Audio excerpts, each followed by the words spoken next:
অন্তর্বর্তী সরকারের প্রধান উপদেষ্টা ডক্টর মোহাম্মদ ইউনূসকে শুভেচ্ছা জানিয়েছেন যুক্তরাষ্ট্রের প্রেসিডেন্ট ডোনাল্ড ট্রাম্প। সফর নিয়ে ভারত এতটা তড়িঘড়ি এবং এতটা বর্তমানে অস্থিরতা সৃষ্টি হয়েছে, এটা আনবিলিভেবল। মনে রাখবেন, চীনের কাছে ভারত এখনো কিছুই না। ভারত কিছুই না হাওয়ার উপরে, সত্যি কথা বলতে গেলে। চীনের এতটা পাওয়ারফুল চীন এই মুহূর্তে, এবং চীনের সাথে আমি মনে করি তিস্তা প্রত্যেকটা বন্দর চীনকে দেওয়া দরকার।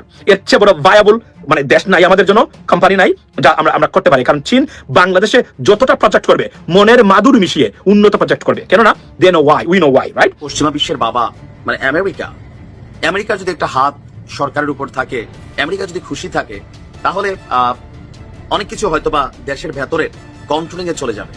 কারণ আমেরিকাকে কেউ বিগড়াবে না, রাজনৈতিক দলগুলো। আমেরিকাকে বিগড়ানোর পরিণতি 5ই আগস্ট, ইমরান খানের পতন, অনেক কিছু আমরা সারা পৃথিবীতে দেখছি। প্রিয় দর্শক, শুরুতেই একটা গান মনে হয়েছে আমার, গানটা আগে বলে ফেলি, তারপরে নিউজটা আপনাদেরকে দিচ্ছি। বগা ফান্দে পরে কান্দে রে, বগা ফান্দে পরে কান্দে। ছোটকালে এরকম মানুষ গান গাইতো, আমি তো শিল্পী না, সেই জন্য এতটুকুই আমি মনে রেখেছি।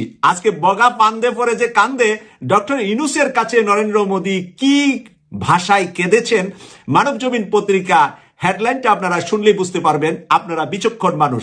তারপরে আমি বিস্তারিত আলোচনায় যাব। প্রথমে হেডলাইনটা বলছি, স্বাধীনতা দিবসে ডক্টর ইউনূসকে মোদী, বাংলাদেশের সঙ্গে অংশীদারিত্ব এগিয়ে নিতে প্রতিশ্রুতিবদ্ধ ভারত। বাংলাদেশের সাথে অংশীদারিত্ব এগিয়ে নিতে ভারত প্রতিশ্রুতিবদ্ধ। এই কারণে নিয়ে আমার মায়ের 1,500 সন্তানকে ভারতের সৈন্য এসে বাংলাদেশে মেরে চলে গিয়েছে। মহড়া এবং সামরিক সহযোগিতার ক্ষেত্র নিয়ে আলোচনা করেছেন। এটি আইএসপিআর বা সামরিক বাহিনীর পক্ষ থেকে এমন বার্তা জানা গেছে।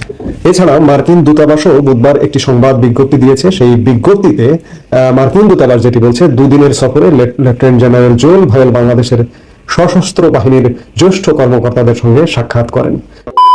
আসসালামু আলাইকুম এভরিওয়ান, সবাই কেমন আছেন? আশা করছি সবাই ভালো এবং সুস্থ আছেন। ভিডিওর টাইটেল এবং থাম্বনেল দেখে আপনারা ইতিমধ্যে বুঝতে পেরে গিয়েছেন ভিডিওটি কতটা গুরুত্বপূর্ণ হতে যাচ্ছে। সো সম্পূর্ণ পুরো বিষয়টি দেখার জন্য ভিডিওটি এক মুহূর্ত না টেনে সম্পূর্ণ দেখে আসুন। তবে চলুন শুরু করি। বাংলাদেশের জনগণ এবং অন্তর্বর্তী সরকারের প্রধান উপদেষ্টা ডক্টর মোহাম্মদ ইউনূসকে শুভেচ্ছা জানিয়েছেন যুক্তরাষ্ট্রের প্রেসিডেন্ট ডোনাল্ড ট্রাম্প। বৃহস্পতিবার সকালে প্রধান উপদেষ্টার ভেরিফাইড ফেসবুক পেজে একটি পোস্টে যুক্তরাষ্ট্রের প্রেসিডেন্টের শুভেচ্ছা বার্তাটি প্রকাশ করা হয়। বার্তায় যুক্তরাষ্ট্রের জনগণের পক্ষ থেকে বাংলাদেশের জনগণ এবং প্রধান উপদেষ্টাকে স্বাধীনতা দিবসের শুভেচ্ছা জানান ডোনাল্ড ট্রাম্প। পাশাপাশি বাংলাদেশ যুক্তরাষ্ট্র সম্পর্ক জোরদার করার সাথে সাথে দ্বিপাক্ষিক অর্থনৈতিক উন্নয়ন এগিয়ে নেওয়ার আশাবাদ ব্যক্ত করেন মার্কিন প্রেসিডেন্ট। আমার ধারণা ডক্টর ইউনূসের সরকার রাজি হয়ে যাবে, আবার রাজি নাও হতে পারে। যেমন ধরেন, যদি মোটামুটি আরো বছর খানেক প্লাস সংস্কার সময়টাকে দীর্ঘায়িত করতে হয়, তো সেক্ষেত্রে ডক্টর মোহাম্মদ ইউনূসের আন্তর্জাতিক একটা সমর্থন লাগবে, কারণ দেশের ভেতরে রাজনৈতিক উত্তেজনা তৈরি হবে।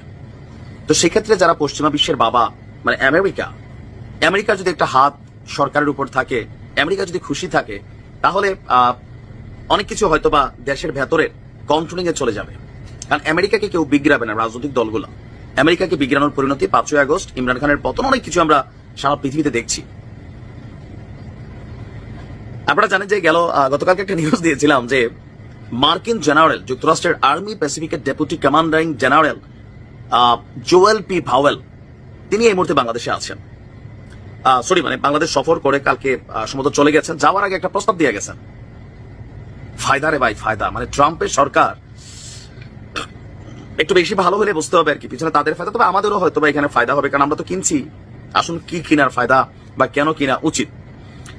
বাংলাদেশ সেনাবাহিনীর সক্ষমতা বাড়াতে যুক্তরাষ্ট্রে উৎপাদিত সামরিক সরঞ্জাম সংগ্রহের সম্ভাবনা নিয়ে এই মার্কিন জেনারেল বাংলাদেশে এসেছেন। আর এই বিষয়ে অলরেডি আমাদের সরকারের সাথে বা সেনাবাহিনীর সাথে আলোচনা করেছেন। আর এই তথ্য জানিয়েছে কে? ঢাকার মার্কিন দূতাবাস। বলা হয়েছে, সফরকালে লেফটেন্যান্ট জেনারেল ভাওয়েল বাংলাদেশের সশস্ত্র বাহিনীর ঊর্ধ্বতন কর্মকর্তাদের সাথে সাক্ষাৎ করেছেন। সেখানে 2 দেশের সেনাবাহিনীর নিরাপত্তার স্বার্থ সম্পর্কে এগুলা বলার পাশাপাশি আপনার বলছে যে কি বলা যায়, মার্কিন যুক্তরাষ্ট্রের যে অস্ত্রগুলো উৎপাদন করে, এগুলো বাংলাদেশ যেন আমাদের সেনাবাহিনী যেন এটাকে ক্রয় করে। এখন আমরা তো অস্ত্র উৎপাদন করি না, আমরা রাশিয়ার কাছ থেকে কিনি, চীনের কাছ থেকে কিনি, তারপর ইউক্রেনের কাছ থেকেও কিন্তু কিনছি, পাকিস্তান থেকেও কিনি, ভারত থেকেও কিনি। তো কিন্নাই যদি ব্যবহার করতে হয়, তো আমেরিকাটা কিনলে সমস্যা কি? এতটুকু নিশ্চিত, জিনিসের কোয়ালিটি হিসাব করলে আমেরিকারটা ভাই সবচেয়ে ভালো, এটা মোটামুটি আমরা ধরে নিতে পারি। আমরা তুরস্ক থেকেও কিন্তু কিনি। তো আমেরিকা চাচ্ছে যে এই মুহূর্তে যেহেতু একটা আভ্যন্তরীণ সরকার, ইন্টারিম গভর্নমেন্ট আছে, একটা ক্রয় বিক্রয়ের প্রস্তাবটা নিয়ে আসছে আর কি। ট্রাম্প অ্যাজ এ বিজনেসম্যান সারা পৃথিবীর কাছে সে ব্যবসা ছড়াবে। আর আপনারা জানেন যে সারা পৃথিবীতে আমেরিকার ইকোনমির একটা বড় ধরনের সাপোর্ট হচ্ছে অস্ত্র, প্লাস ওই দেশের সাথে ভালো সম্পর্ক রাখা। এখন আপনি আমেরিকা থেকে যদি মেশিনারিজ কিনেন, স্বাভাবিকভাবে সরকারের সাথে একটা ভালো সম্পর্ক থাকবে, যে না বাংলাদেশ একটা বড় অস্ত্র ক্রয়কারী দেশ, তো সেই ক্ষেত্রে পজিটিভ ইস্যু আছে। আবার ডক্টর ইউনূসের সরকার যাওয়ার পর যে সরকার আসবে তারাও যদি কিনে, সেই সরকারের সাথে আমেরিকার ভালো সম্পর্ক থাকবে, দেশের ভিতরে কি করে ডাজন্ট ফ্যাক্ট। তবে এই প্রস্তাবটা খারাপ না, আমি মনে করছি আমেরিকা বাংলাদেশকে, এটা আমরা কিন্তু জানি, বুঝলেন, আমেরিকাতে কেন কিনবেন না, মাগনা খাওয়াটা কিন্তু আমেরিকাতে আমরা সবচেয়ে বেশি খাই। আপনি জানেন তো বাংলাদেশের সামরিক খাতে ফ্রিতে সবচেয়ে বড় অনুদান প্রতি বছর যেই রাষ্ট্র থেকে আসে, বিভিন্ন ইকুইপমেন্ট অনেক কিছু, এটা কিন্তু আমেরিকা দেয়। ভারত মাঝে মাঝে ঘোড়া টোড়া পাঠায়, আরো নামতান পাঠায়, কিন্তু সবচেয়ে বড় ডোনার দেশ হচ্ছে আমেরিকা। সো স্বাভাবিকভাবে তারা দাবি করতেই পারে বহুত ফত্তা খাইছেন, এমনও দিচ্ছি ভাই আমাদের থেকে কিনেন। তবে আমার ধারণা একটা চুক্তি হবে, ইভেন যেহেতু আমরা কিনতে পারি, খারাপ না, এটা নিয়ে সমালোচনার কিছু নেই। ভালো থাকুন। ওনার সফর নিয়ে ভারত এতটা তড়িঘড়ি এবং এতটা বর্তমানে অস্থিরতা সৃষ্টি হয়েছে, এটা আনবিলিভেবল। মনে রাখবেন চীনের কাছে ভারত এখনো মানে কিছুই না, ভারত কিছুই না হাওয়ার উপরে। সত্য কথা বলতে গেলে চীনের এতটা পাওয়ারফুল মানে চীন এই মুহূর্তে, এবং চীনের সাথে আমি মনে করি তিস্তা প্রত্যেকটা বন্দর চীনকে দেওয়া দরকার। এর চেয়ে বড় ভায়াবল মানে দেশ নাই আমাদের জন্য, কোম্পানি নাই যা আমরা করতে পারি। কারণ চীন বাংলাদেশে যতটা প্রজেক্ট করবে মনের মাদুর মিশিয়ে উন্নত প্রজেক্ট করবে, কেননা they know why, we know why, right? তারা চাইবে না কখনো তাদের বদনাম হোক, যেন মানে ভারত এখানে সুযোগটা নেয়। সুতরাং তিস্তা থেকে শুরু করে পোর্ট, মানে যত পোর্ট আছে প্রত্যেকটা পোর্টের দায়িত্ব চীনকে দেওয়া দরকার। ইয়েস, ওভারসি করা দরকার প্রপারলি। তবে একটা আমি আবার বলছি, মার্কিন যুক্তরাষ্ট্র যেন পুরোভাবেই আমাদের উপরে ক্ষতি কি হয় না হয়, এই অসন্তুষ্ট না হয়। একটা জিনিস আমি আপনাদেরকে বলি, সেটা হলো যে যদি এখন মানে ট্রাম্প অ্যাডমিনিস্ট্রেশন না থাকতেন, বাইডেন অ্যাডমিনিস্ট্রেশন বা ডেমোক্রেটসরা ক্ষমতা থাকতো, ডক্টর মোদি ইউনূসের জন্য 7 গুণ মাফ ছিল। উনি 7 গুণ করে বলতে মানে তার কিছু হতো না, মানে পরিস্থিতিটা এতটাই ছিল। এরপরেও আমেরিকান এমবাসি কর্তৃপক্ষ যেভাবে কাজ করতেছেন বর্তমানে বাংলাদেশের জন্য, আচ্ছা পাদের মানে নিউজ এবং আরো অনেকগুলো জিনিস আমরা বের করে আনতে হবে ইনশাল্লাহ। আর মানে স্টেট ডিপার্টমেন্ট থেকে, হোয়াইট হাউস থেকে যদি আমাদের কারো যাওয়ার সুযোগ হয়, যেগুলো under processing right now, let's see what happens next. ইনশাল্লাহ বাংলাদেশ দাঁড়াতে পারবে এই জায়গাতে। এবং আবার বলছি, এই প্রবাসীরাই এই দেশটাকে টিকিয়ে রেখেছে প্রত্যেকটা জায়গা থেকে। নতুন নতুন দৃষ্টান্ত, আমি আবার বলছি, যদি প্রবাসীদেরকে সুযোগ দেওয়া হয় to take part or participate in the governing system to change Bangladesh could be changed. Even though Ashik Chowdhury, বিডার যে চেয়ারম্যান, ভদ্রলোক লেখাপড়া করা বিদেশে, চাকরিও করতেন বিদেশে, এবং he is doing fantastic job. বিডার যে চেয়ারম্যান বর্তমানে আপনার এই আশিক চৌধুরী, আনবিলিভেবল জব উনি করতেছেন ভদ্রলোক। এটা বাংলাদেশের ইতিহাসে এমন যোগ্য এবং এক্সেলেন্ট একজন ইন্ডিভিজুয়াল বাংলাদেশের ইতিহাসে নিয়োগ দেওয়া হয় না এর আগে। বিডার চেয়ারম্যান যেটি আছেন মানে বাংলাদেশ বিনিয়োগ বোর্ডের, আপনার India super power hawkers, they are not super power. I don't know why, how can you can say that super power. I know you are joking at it, but তাদের একটা ভালো বন্ধুও নাই এই কারণে। অথচ বাংলাদেশ থাকতে পারতো the best friend of India, and that could get benefit out of it. এবং আমি একটা জিনিস বলি, ট্যারিফস বাণিজ্য, প্রেসিডেন্ট ট্রাম্প যেভাবে সুবিধা নিচ্ছেন সারা পৃথিবীর কাছ থেকে, যদিও আমাদের রাজনীতিবিদরা বা ডেমোক্রেটসরা বলে থাকেন যে ট্যারিফস নিয়ে Americans consumers R paying for the tariffs, yes, for the moment, but in the long run Americans will be benefited, কারণ money is pouring into the US market. এই ট্যারিফস এর কারণে এই কোম্পানিগুলো এখন আমেরিকাতে আসতে, জব ক্রিয়েট হবে, গুড স্যালারিজ জব ক্রিয়েট হবে, অর্থনীতি চাঙ্গা হবে, America will be flourished. But এই উপস্থিত সময় প্রেসিডেন্ট ট্রাম্প যে একটা fluctuations of the economic system ও অর্থনীতির, এটাকে ট্যাকল কিভাবে করবেন আমি নিশ্চয়ই তারা জানেন ভালো করে। এটা যদি করতে পারেন আমেরিকান এই ক্ষেত্রে Bangladesh we could take the benefit out of it. এবং আপনি দেখেছেন পেঁয়াজ নিয়ে ভারতের 20% ট্যারিফ দিয়েছিল, এটা বাংলাদেশকে, the intention was to rip off Bangladesh. অর্থাৎ ট্যারিফ দিয়ে, আপনারা জানেন ট্যারিফ যদি কোনো পণ্যের উপরে দেয়, যে দেশ ওই পণ্য কিনে সে ট্যারিফ পে করে, এবং আমরা বাংলাদেশিরা এই ট্যারিফটা, এই জন্যই পেঁয়াজের দাম ছিল 80 টাকা 100 টাকা কেজি। দেখেন ভারত কিভাবে আমাদের বাংলাদেশিদেরকে ফকির বানিয়েছে। তাদের অসৎ উদ্দেশ্যগুলো দেখেন। বিশ্বাস করুন মাঝে মাঝে আমার মনে হয় এই সরকার পরিবর্তন হয়ে, মানে ডক্টর মোদি ইউনূস গভর্নমেন্ট বা এই যে বিপ্লবের মাধ্যমে এখন যে পরিবর্তনটা হয়েছে, না হলে কি হতে পারতো আমি বিশ্বাস করুন ভাই, আমার গা শিউরে উঠে, কি হতে পারতো যদি শেখ হাসিনা আরো 5টা বছর ক্ষমতা থাকতেন। দেখেন ট্যারিফ কি করছে, BIDA head is a skydiver as well. Yeah, that's what I came to know, but thank you so much for reminding me this. আচ্ছা, মলম বিক্রেতা ইন্ডিয়া, আচ্ছা বাংলাদেশ রাইফেলস, আমি আপনার একটা মনে দেখেন পেঁয়াজের ট্যারিফ 20% তুলে নিয়েছেন ভারত, ওয়াই বিক্রি হচ্ছে না? আমরা অ্যালটারনেটিভ সোর্স থেকে আমরা পেঁয়াজ পাচ্ছি। এখন বাংলাদেশকে টার্গেট করে ট্যারিফ দিয়েছিল, এমনিতে দাম বলায়, on top of it tariff, double rip off হয়েছে বাংলাদেশের মানুষ, দে রিপড আস অফ।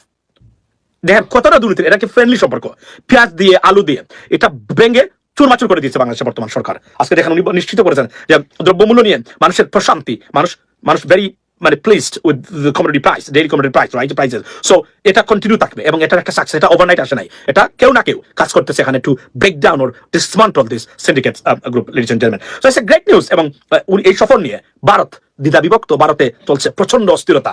কোথায় কি হয়? কারণ একটাই যে ভারত যদি মানে চীন যদি অস্ত্র দেয় বাংলাদেশকে, যেগুলা ভারত বাংলাদেশের মানুষ ইউজ করবে বর্ডারে, যেগুলো পাকিস্তান থেকে, বাংলাদেশের প্রোটেক্ট, যেহেতু Bharat is not our friend, it's like they come out as the enemy of Bangladesh, সব ক্ষেত্রে we got to have our protection. Therefore Pakistan এবং চীন in United States of America, if they provide us any military assistance, we should take that undoubtedly. এবং আমি মনে করি এই মতে প্রেসিডেন্ট ট্রাম্পের কাছে অ্যাপ্রোচ করা দরকার যে this stuff we need, can you guys provide us? If not, we're going to go to China, we're going to go to Pakistan. That's the bottom line. তার কোনো বিকল্প নেই, এটা হচ্ছে bottom line, ladies and gentlemen. So above all, এই সফর নিয়ে উত্তেজনা চলছে, আমরা প্রত্যেকটা জায়গা দেখলাম। আর এমন একটা অবস্থা ভাই, মানে ভারতের মিডিয়াগুলোতে একদম মনে হচ্ছে টিভির স্ক্রিন তারা ফাটিয়ে ফেলবে এভাবে বলতেছে। কিন্তু ডক্টর ইউনূসের এই কথাগুলো বলে ডক্টর ইউনূস হাসির পাত্র বানিয়ে দিয়েছেন। ডক্টর ইউনূস নয়, বাংলাদেশের প্রবাসীরা আর বাংলাদেশের মানুষরা ইন্ডিয়ার এই প্রপাগান্ডাকে কোনো কিছু, nothing is working, nothing working for them. So আমরা আনস্টপেবল। আমি আবার বলছিলাম না, আমেরিকা যদি ঠিক থাকে বাংলাদেশের পক্ষে, পৃথিবীর কোন শক্তি, সারাদিন যদি আমরা রাস্তাঘাটে ঝগড়াঝাটি করি একে অপরের বিরুদ্ধে, এবার সেনাবাহিনী রাস্তাতে নেমে যদি আমরা তাদের সাথে আমরা ঝগড়াঝাটি করি, আর আমেরিকা ঠিক থাকে, বাংলাদেশের একটা পরিমাণ আপনার ক্ষতি হবে না ইনশাল্লাহ, এটা আমি আপনাদেরকে বলতে পারি। আচ্ছা, what about the security breach in US? Okay, so as you know that JD Vance and Defense Secretary, they were in a group. This group chat somehow leaked by Atlantic's, a newspaper's editor. So he got it and he published it, and that's the bottom line. The controversy started from there. But obviously, nothing gonna happen because President Trump, he backed them. He said, "Oh, this could be a mistake, or maybe something like that." So that's it. But it's just unbelievable stuff. এটা classified information, এবং তারা signal কেন ব্যবহার করবেন? John Bolton একটা আগে সিএনএনে দেখলাম, উনি এটা বলছেন যে মানে ইউএস গভর্নমেন্টের সিকিউর লাইন আছে টু কমিউনিকেট ইচ আদার, এটা বাদ দিয়ে সিগন্যালে কেন যাবেন আপনারা? এগুলো নিয়ে আলোচনা হচ্ছে। But it's a part of this is how. So ইয়েমেনের বিষয়ে তারা চলছে এবং এটা তারা করতে থাকবে ইনশাল্লাহ। এবং এখানে আরো কয়েকটা জিনিস আছে আমি আপনাদেরকে বলতে চাই যে ইলন মাস্ক যদি বাংলাদেশে আসেন, আপনি এই যে I think they are very nervous Bolton and Trump administration, এই যে বদল, এই যে উনি আসছেন একটু আগে, আপনার জন বোল্টন, প্রেসিডেন্ট ট্রাম্পের সাবেক আগের যে কি ছিল, উনি ওনার টার্মে ওনার দেখতে পেরেছেন ভিডিওটি কতটা গুরুত্বপূর্ণ। তো এরকম গুরুত্বপূর্ণ ভিডিও আরও পাওয়ার জন্য চ্যানেলটি অবশ্যই সাবস্ক্রাইব করে রাখবেন এবং দেখা হচ্ছে পরবর্তী ভিডিওতে। সে পর্যন্ত সবাই ভালো থাকবেন, সুস্থ থাকবেন। আল্লাহ হাফেজ।